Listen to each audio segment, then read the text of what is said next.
ঘটা, তোকে একটা কথা ভাবছি জিজ্ঞাসা করব। আমারও তোকে একটা প্রশ্ন করার ছিল। তোর প্রশ্নটা আগে শুনি। দেখ, তুই কিন্তু প্রথমে বলবি বলেছিলি। বল বল, সত্যি কিনা বল। এই রে, সত্যি কথা বলতে হবে? খুব মুশকিলে ফেললি রে ঘটা। জীবনে আজ পর্যন্ত একটা সত্যি কথা বলেছিস তুই? ও মা, আমিও তো তোকে ঠিক এই কথাটাই বলতে চেয়েছিলাম। ছোটবেলা থেকেই তুই মিথ্যে বলিস। আরে তার জন্যই তো বাপ গুরুর কাছে নিয়ে গেল, বললো একে নিয়ে নাও, ও একদিন পাক্কা চোর হবে, একটাও সত্যি কথা বলে না। আমারও তো তাই। পাড়ার লোক বাবাকে বলে গেল, তোমার এই ছেলে যে হারে মিথ্যে বলে, বড় হয়ে হয় চোর আর না হয় ডাকাত হবে। দেখ দেখ, ওরা তো সত্যি কথাই বলেছিল। বল। দেখ, এখন হাতে কোনো কাজ নেই, এই সময়টা একটু সাধুগিরি করলে কেমন হয়? আরে আমিও তো তাই ভাবছিলাম, কিন্তু ওই সাধুগিরি করতে কি কি লাগে বলতো? সাধু হওয়ার জন্য বেশি কিছু লাগবে না, একটা জটা, দাড়ি আর গায়ে ছাই ভস্য, ব্যাস। একমাত্র ছাই চুরি করতে হবে, আর বাকিগুলো তো রামপদর দোকান থেকেই কিনে নেব। কোথাকার আমির সাহেব এলেন রে, বলে কিনা কিনে নেব। মোহর পাবি কোথা থেকে? হ্যাঁ, মোহর পাবি কোথা থেকে? ওই সামান্য মোহর মন্ত্রী আমাদের দেবে, দেখে নিস। কাজই দিতে পারছে না, মন্ত্রী দেবে আবার মোহর? ছাড়, একেবারে হাড় কেপন লোক।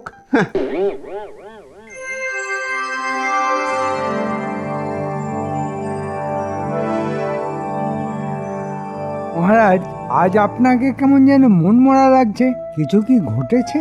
হ্যাঁ, একটা অন্যায় করে ফেলেছি।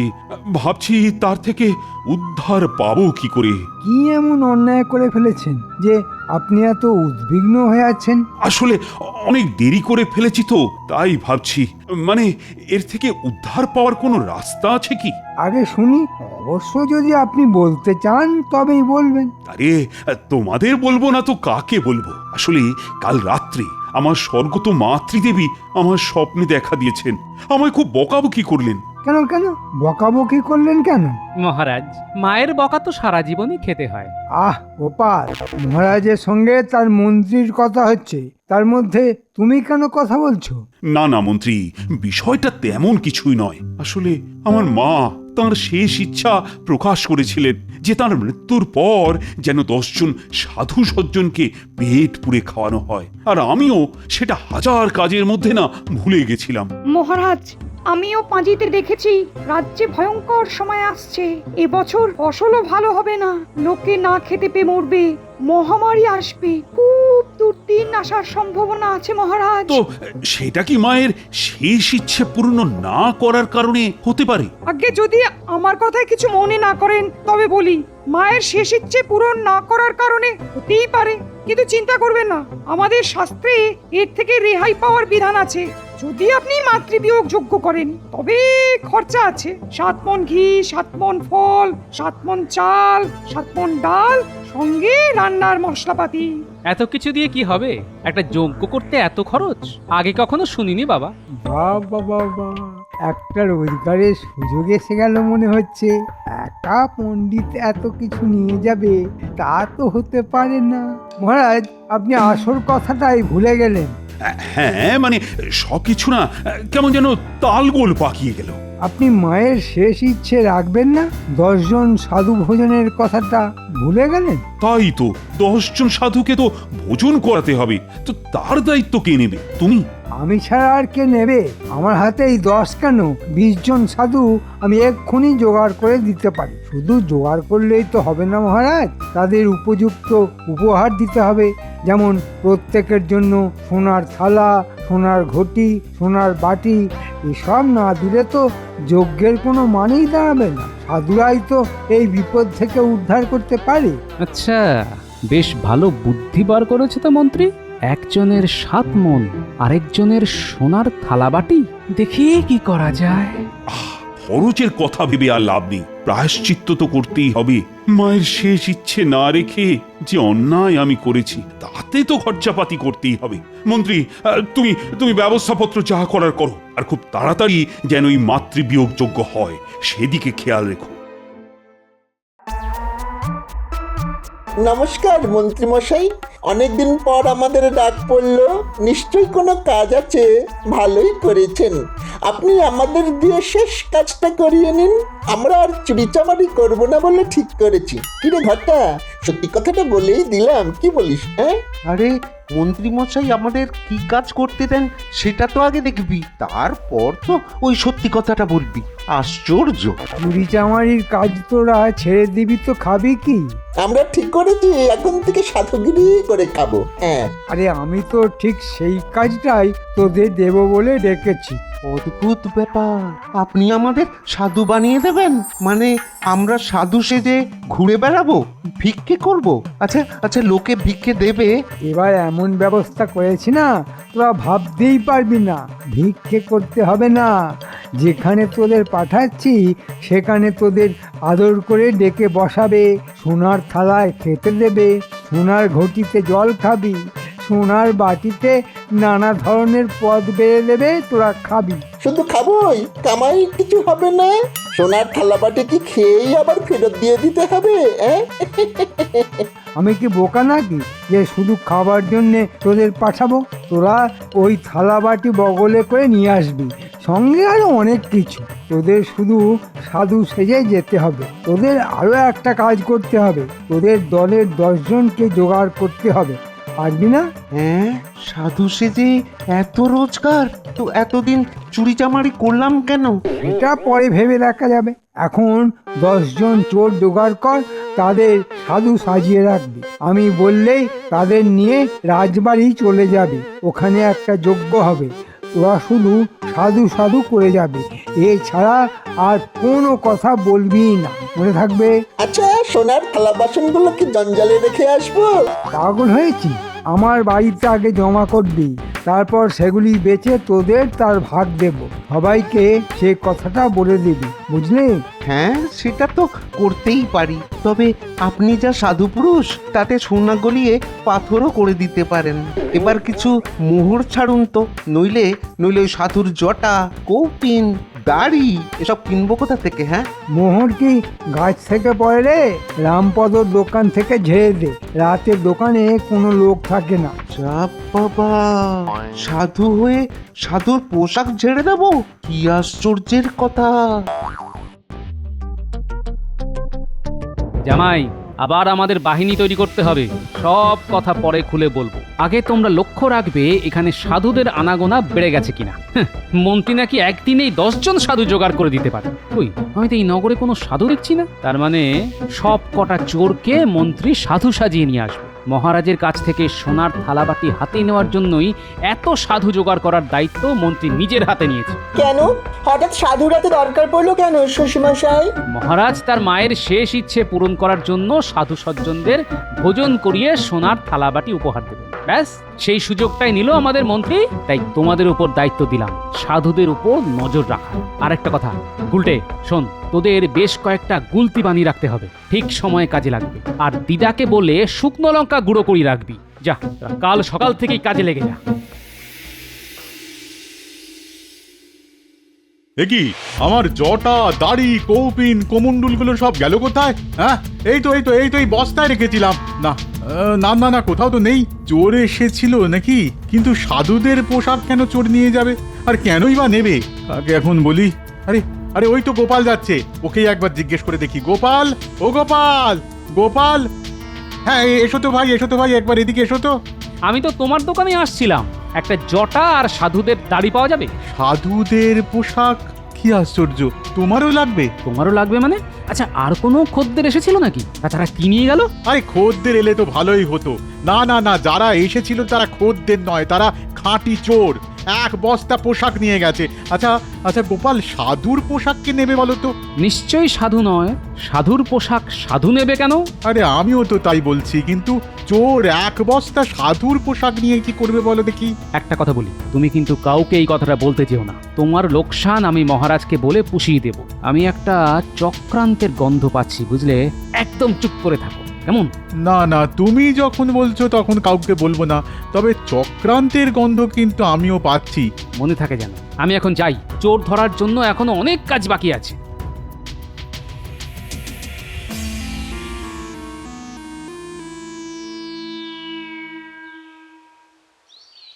আরে গোপালজি, তা এত সকালে আমার বাড়ি? না মানে একটা কথা সেদিন বলতে ভুলে গিয়েছিলাম। তা সেদিন ভুলে গেছিলে তো কি হয়েছে, আজ বলো।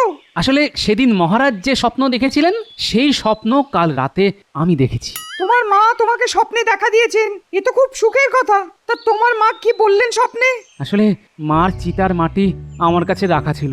মা স্বপ্নে বললেন, এগুলো রেখে আর কি করবি, মহারাজের যে মাতৃবিয়োগ যজ্ঞ হচ্ছে সেখানে আগুনে দিয়ে দিস, তাহলে আমার আত্মা শান্তি পাবে। মাতৃবিয়োগ যজ্ঞ সম্পর্কে তুমি কি জানো? আমি কি আর তোমার মতো জানি? তবে এটা জানি যে সাধু সজ্জনদের সোনার থালায় খেতে দিতে হয়, আর যে থালায় খাবে সেসব ওই সাধুদের উপহার দেওয়ারও নিয়ম আছে। তুমি যে মূর্খ তা আমি জানি, খুব প্রশ্নটা করে দেখলাম তুমি কিছুই জানো না। তা আপনি আমায় বলতেই পারেন, তবে সোনা উপহার দেওয়াটা যে মাতৃবিয়োগ যজ্ঞে দিতে হয় তা আমি জানি। বুঝরুকি, সব বুঝরুকি। কোথায় লেখা আছে যে সোনার থালা বাটি ঘটি সাধুদের দিতে হয়? মন্ত্রী মশাই তা দেখাতে পারবেন? মন্ত্রী আমায় বলল মাতৃবিয়োগ যজ্ঞে নাকি 7 মণ ঘি, 7 মণ চাল ডাল এসব কিছুই দিতে হয় না, সব নাকি তোমার বুঝরুকি। ও বেটা নিজে বুঝরুক, মরকট, গাধা, গরু, মোষ, বাঁদর। অসভ্য, শয়তান, হতভাগা, ব্যাস আর কিছু বলার দরকার নেই। এসব কথা আমি জানি পণ্ডিত, কিন্তু মন্ত্রী তোমার নামে এত বড় একটা অপবাদ দিল সেটা আমি মানতে পারছি না। তার যজ্ঞের দিন তাহলে আমি আগুনে মাটি আহুতি দিতে পারি? নিশ্চয়ই পারো, 100 বার পারো, 1000 বার পারো, কোটি বার পারো। না না না না না, কোটিবার না, কোটিবার না, একবার মাত্র দিলেই হবে।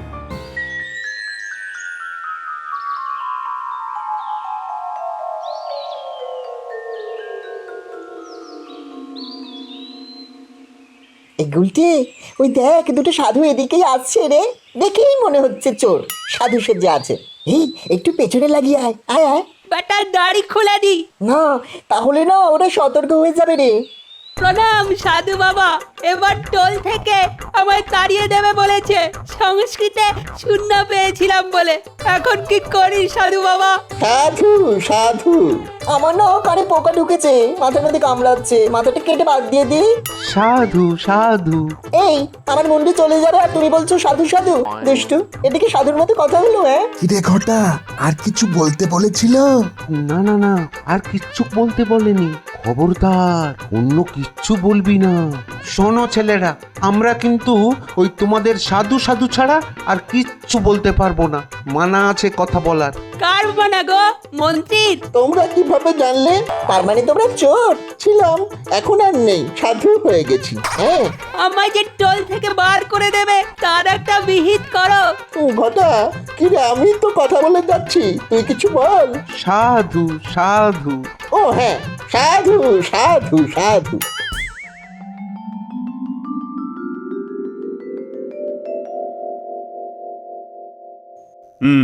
তাহলে মন্ত্রী, তোমার সব ব্যবস্থা পাকা তো? কাল তাহলে মাতৃবিয়োগ যজ্ঞ হচ্ছে? আগে হ্যাঁ মহারাজ, সব কিছুর প্রস্তুতি নেওয়া হয়েছে। যাদের জন্য এত আয়োজন, তা সেই সাধু সজ্জনরা আশা করি এসে গেছেন। অনেকেই এসেছেন মহারাজ, দেখতে সাধুর মতন, তবে সজ্জন কজন তা বলতে পারছি না। তুমি কে হে বলার? যারা এসেছেন তারা দূর দেশ থেকে এসেছেন, কেউ কাশী, কেউ বা বারাণসী থেকে, শুনেছি হিমালয় থেকেও কেউ কেউ এসেছেন। মন্ত্রীমশাইয়ের কাজের কোনো ত্রুটি নেই। মাত্র দুদিনে এতজন সাধু কাশী হিমালয় থেকে এসেছেন, কি করে এলেন তা নিয়ে কোনো প্রশ্ন কিন্তু আমি করতে পারছি না। কাশী থেকেও এসেছেন, আবার বারাণসী থেকেও এসেছেন, এটাই বা কি করে সম্ভব হলো? সেটা আমার মাথায় ঢুকছে না মহারাজ। তোমার মোটা বুদ্ধির মাথায় এই ব্যাপারটা ঢুকবে না। আচ্ছা, তারা কি যোগ বলে উড়ে এসেছেন? নিশ্চয়ই তাই, নইলে এত তাড়াতাড়ি তারা এলেন কিভাবে? মনে হয় সোনার টানে। কি বিজ্ঞানী, তোমার কি মনে হয়? মাধ্যাকর্ষণ শক্তিকেও হার মানাতে পারে সোনার শক্তি, তীব্র তার আকর্ষণ। হ্যাঁ দেখলেন দেখলেন মহারাজ, বিজ্ঞানী কি সুন্দরভাবে এই বিষয়টা বুঝিয়ে দিল। বহুদিন পর বিজ্ঞানী একটা ভালো কথা বলে ফেলল। ওর মাসোহারা একটু বাড়িয়ে দিলে ভালোই হবে মহারাজ। আজ দুটো সাধুকে না পাপাত করে ধরেছিলাম, বেটারা একদম জালি। মুখে তো খালি সাধু সাধু বলে, তবে আমাদের সঙ্গে পারবে? বেটারা শিকারি করে নিল, যে মন্ত্রী তাদের কথা বলতে বারণ করেছে। কালকেই সব ফাঁস হয়ে যাবে। তবে হ্যাঁ, তোদের গুলি সব তৈরি আছে তো? আমাদের অস্ত্র শস্ত্র নিয়ে একদম চিন্তা করো না। তুমি বললেই বান মেরে মেরে ওই ভণ্ড সাধুদের জটা এমন ভাবে খুলে দেব যেন আর কোনোদিন জটাই না পড়ে। কিরে, সব তৈরি তো? তোদের লোকজন সব জটা দাড়ি লাগিয়ে নিয়েছে তো? আগে লাগিয়ে নিয়েছে। আজ কিন্তু একটা ব্যাপার ঘটেছে। কি আবার ঘটালি? তোদের কথাবার্তা শুনলেই না আমার বুক ধড়ফড় করে। না না না না না, তেমন কিছু নয়। আসলে ওই আজকে একটু কথা বলে ফেলেছিলাম কি না, এই আর কি। সর্বনাশ! কি কথা? ভিতরের কথা কাউকে বলিসনি তো? মাথা খারাপ, শুধু বলেছি আমরা চোর ছিলাম, এখন সাধু হয়ে গেছি। হ্যাঁ, তা এটা খারাপ কথা হবে কেন?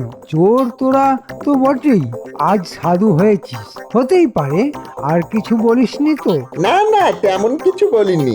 শুধু মুখ ফসকে বলে দিয়েছিলাম যে আপনি আমাদের পাঠিয়েছেন। ওরা আমার নাম বলে দিয়েছিস? ও, সর্বনাশ করে দিয়েছিস। আপনি এই ব্যাপারটা নিয়ে একদম ভাববেন না মন্ত্রী মশাই। আমরা গিয়ে বলে দেব যে আপনি আমাদের পাঠাননি, আমরা এমনি এমনি এসেছি, ব্যাস মিটে গেল। তোদের কে এত কথা কে বলতে বলেছিল বলতো? আর কাকে বলেছিস এসব কথা? ওই একটা ডেপো মতো বাচ্চা ছেলে, বেটাকে এমন সব উত্তর দিয়েছে না আর কখনো আমাদের প্রশ্ন করতেই সাহস পাবে না। হ্যাঁ, তোরা আমার সর্বনাশ করে দিলি রে। ওই ডেপো ছেলেটা মনে হচ্ছে গোপালের বাহিনীর কেউ হবে। তাহলে কাল একেবারে সকালে যজ্ঞ মণ্ডপের পিছনে যে গাছটা আছে তার ডালে বসে থাক গুলতি নিয়ে। আমি যেই সাধু সাধু বলে চেঁচিয়ে উঠবো, তোরা গুলতির গুলি ছুড়বি সাধুদের জটা লক্ষ্য করে, বুঝলি? মন্ত্রীর বড্ড বার বেড়েছে। দেবো এমন না, তখন বুঝবে। আমিও কিছু কম যাই না, কিন্তু কি করতে পারি? আচ্ছা, একটা বুদ্ধি মাথায় এসেছে। যজ্ঞের আগুনে এমন ধুনো দেব যে ওই ভণ্ড সাধুগুলি পালাবে। তারা যদি আসল সাধু হয় তাহলে এই ধুনো ঝাঁজ নিতে পারবে। যদি বেটারা মন্ত্রীর সাজানো হয় তবে তাদের পালাতেই হবে। দেখি কে জেতে। আজ যা একটা বুদ্ধি পার করেছি না, মন্ত্রীর 12টা বাজিয়ে তবে ছাড়বো।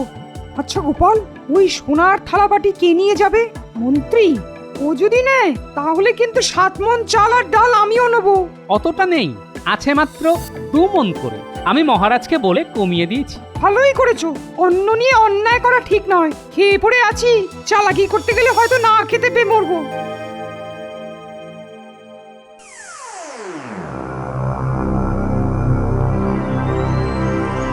এক্ষুনি যজ্ঞে আগুন দেওয়া হবে, তোমরা সব তৈরি তো? একদম। দাদু চেঁচালে গুলতি থেকে গুলি ছুটবে। কি করে ভণ্ড সাধুগুলো জটা সামলায় এবার আমরাও সেটা দেখবো।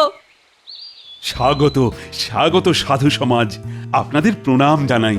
আমার মাতৃবিয়োগ হয়েছে তা বেশ কিছুদিন হলো। সাধু সাধু সাধু। আরে তোকে কে কথা বলতে বলেছে বলতো? মহারাজ আমাদের প্রণাম জানালেন, তো আমরা উত্তরে কিছু বলবো না? আজ কান্নায় আবার চোখ দিয়ে জল বেরিয়ে আসছে। মার কথা খুব খুব মনে পড়ছে। সাধু সাধু সাধু। এই এই সাধু কোথা থেকে এসেছে? আগে আমরা কোথা থেকে এসেছি তা তো জানি না মহারাজ, তবে এসেছি। এরা এরা কারা মন্ত্রী? আসলে মহারাজ, এনারা সবাই সাধু সজ্জন মানুষ, ঠিক এই পৃথিবীর লোক নন। তাই এত প্রশ্নের উত্তর ওরা ঠিকঠাক বলতে পারে না। পণ্ডিত, এবার আগুন দাও, দেখি ওরা কোন পৃথিবীর মানুষ। হ্যাঁ দিচ্ছি, তারপর জমবে খেলা।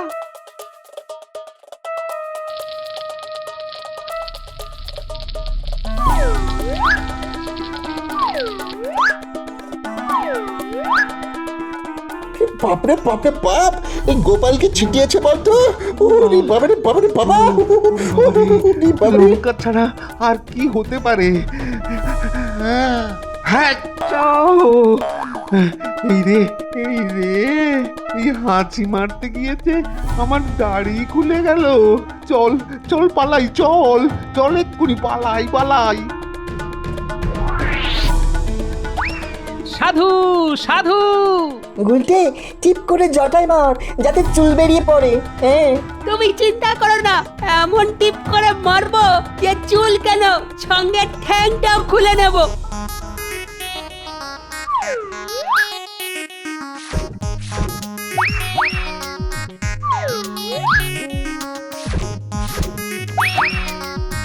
এরা সব শয়তান সাজানো সাধু, এদের পাকড়াও করো। কে কোথায় আছো চলে এসো।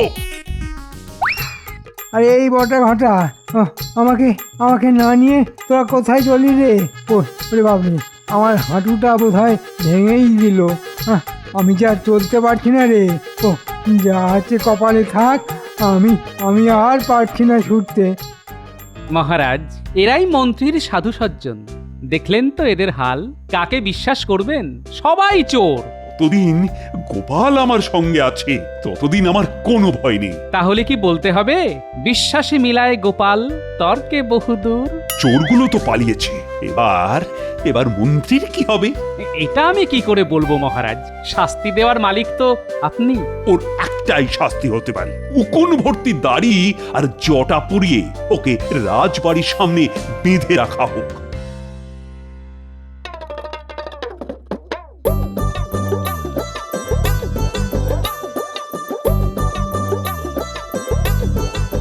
অনেক দূর থেকে এসেছি মা, একটু ভিক্ষে দাও।